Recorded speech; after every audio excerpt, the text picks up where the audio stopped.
महाराष्ट्राच्या राजकारणात काही विधानं अशी असतात की त्यांचा अर्थ त्या दिवशी लागत नाही, पण काही महिन्यांनी लक्षात येतं की खरी खेळी तर तेव्हाच सुरू झाली होती. शिर्डी दौऱ्यात उद्धव ठाकरे यांनी केलेलं एक विधान सध्या अशा चर्चेचा विषय ठरले. देवेंद्र फडणवीस महाराष्ट्रातून देशाचे पंतप्रधान झाले तर त्यांना आमचा पाठिंबा असेल. एवढंच नाही तर मी त्यांचा हितचिंतक आहे असंही उद्धव ठाकरे म्हणाले. वरकरणी पाहिलं तर हे मराठी अस्मितेचं विधान वाटतं, पण राजकारणाला कोणतंही विधान करण्याशिवाय होत नाही. या वक्तव्यावर सर्वात मोठा प्रश्न निर्माण झाला. उद्धव ठाकरेंनी फडणवीसांना पाठिंबा दिला की एकनाथ शिंदेंना राजकीय संदेश दिला? कारण गेल्या काही महिन्यांपासून महाराष्ट्रात एक वेगळं चित्र दिसतंय. ठाकरे गटातील आमदार, खासदार आणि पदाधिकाऱ्यांची गळती थांबण्याचं नाव घेत नाहीये. 6 खासदारांनी साथ सोडल्यानंतर पक्षात अस्वस्थता वाढली आहे. अशा वेळी उद्धव ठाकरे यांना केवळ विरोधाचं राजकारण करून चालणार नाही, तर स्वतःचं राजकीय अस्तित्व टिकवण्यासाठी नवे पर्याय शोधावे लागणार आहेत. आणि त्याची पहिली झलक शिर्डीत दिसली अशी चर्चा सुरू झाली आहे. 2019 नंतर उद्धव ठाकरे आणि देवेंद्र फडणवीस हे दोन ध्रुवे बनले. एकमेकांवर कठोर टीका, आरोप प्रत्यारोप आणि थेट सत्ता संघर्ष. पण आता अचानक फडणवीसांबद्दल सौम्य भूमिका. हा बदल का? याचं उत्तर एकनाथ शिंदेमध्ये दडलंय असं अनेक राजकीय राजकारण्यांचं मत आहे. कारण आज उद्धव ठाकरेंसाठी सर्वात मोठं राजकीय आव्हान भाजप नाही तर एकनाथ शिंदे आहे. शिवसेनेची संघटना, निवडून आलेले लोकप्रतिनिधी आणि पक्षाची ताकद या सर्वांवर सर्वात मोठा परिणाम शिंदेच्या बंडानंतर झाला. म्हणूनच आता उद्धव ठाकरे थेट शिंदेंना लक्ष्य करत आहेत. फडणवीसांविरोधात टीकेची धार कमी करून त्यांनी महायुतीत संशयाचं वातावरण निर्माण करण्याचा प्रयत्न केलाय का, असा प्रश्न उपस्थित केला जातो.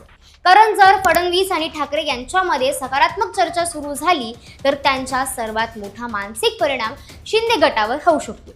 शिर्डीत उद्धव ठाकरे म्हणाले, 2 टोकाचे लोक दूर गेले की मध्ये इतरांची चांदी होते. हे वाक्य अनेकांना साधं वाटलं, पण राजकीय भाषेत हा थेट संदेश होता.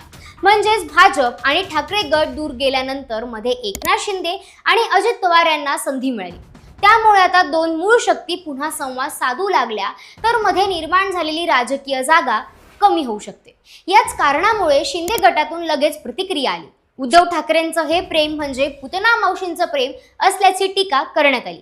कारण शिंदे गटालाही माहिती आहे, भाजपाला पाठिंबा कमी झाला तर सर्वांसमोर मोठं राजकीय संकट उभं राहू शकतं. आज शिंदेची ताकद ही त्यांच्या आमदारकीत की नाही तर भाजपासोबतच्या समीकरणामुळे.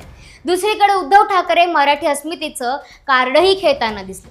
महाराष्ट्रातील नेता पंतप्रधान होत असेल तर त्याला पाठिंबा द्यायला काय हरकत आहे, असं म्हणत त्यांनी फडणवीसांना पाठिंबा दिला. हे विधान केवळ फडणवीसांसाठी नव्हतं तर महाराष्ट्रातील त्या मतदारांसाठी होतं ज्यांना वाटतं की राज्यात राष्ट्रीय नेतृत्व मिळायला हवं. राजकीय चर्चांमध्ये आणखी एक मुद्दा पुढे येतो. जर भविष्यात कोणत्याही पक्षाला स्पष्ट बहुमत मिळालं नाही तर पुन्हा एकदा महाराष्ट्रात नव्या समीकरणाची गरज भासू शकते. अशा परिस्थितीत उद्धव ठाकरे आज सर्व दरवाजे बंद करू इच्छित नाही. उलट भविष्यातील काही पर्याय खुले ठेवण्याची ही रणनीती असू शकते. यामुळे महाविकास आघाडीतही प्रश्न निर्माण झाले. काँग्रेस आणि शरद पवार गटाला या विधानाचा काय संदेश गेला? कारण जर ठाकरे आणि भाजपमध्ये संवादाची शक्यता निर्माण झाली तर सर्वात मोठा धक्का महाविकास आघाडीला बसू शकतो. त्यामुळे ठाकरेंचं हे विधान केवळ महायुतीसाठीच नाही तर त्यांच्या सध्याच्या मित्रपक्षांसाठी विचार करायला लावणार आहे. आजच्या घडीला उद्धव ठाकरे समोर 3 मोठे पर्याय. पहिला, महाविकास आघाडीत राहायचं पण भाजपसोबत संघर्षाची तीव्रता कमी करायची. दुसरा, पडद्यामागे संवाद वाढत भविष्यातील राजकीय शक्यता जिवंत ठेवायच्या. आणि तिसरा, 2029 पर्यंत संघटना मजबूत करून योग्य वेळेची वाट पाहिजे. या तिन्ही पर्यायांमध्ये एक गोष्ट समान आहे, ती म्हणजे एकनाथ शिंदेंना राजकीय दृष्ट्या रोखण्याचा प्रयत्न. विशेष म्हणजे मागच्या काही वर्षात महाराष्ट्राच्या राजकारणाने एक गोष्ट स्पष्ट केली, कायमचा मित्र किंवा कायमचा शत्रू असा कोणताही पक्ष नसतो. भाजपने राष्ट्रवादीसोबत सत्ता स्थापन केली, काँग्रेसमधील अनेक नेते भाजपमध्ये गेले, अनेक शक्यता वाटणाऱ्या युती वास्तवात उतरल्या. त्यामुळे भविष्यात काहीही अशक्य नाही हे महाराष्ट्राच्या राजकारणाने वारंवार दाखवून दिले.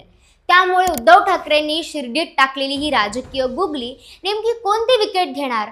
फडणवीसांना बळ देणार, शिंदेना अडचणीत आणणार की महाराष्ट्रात पुन्हा एकदा पूर्णपणे नवं राजकीय समीकरण तयार करणार? याचं उत्तर आज कुणाकडेच नाही.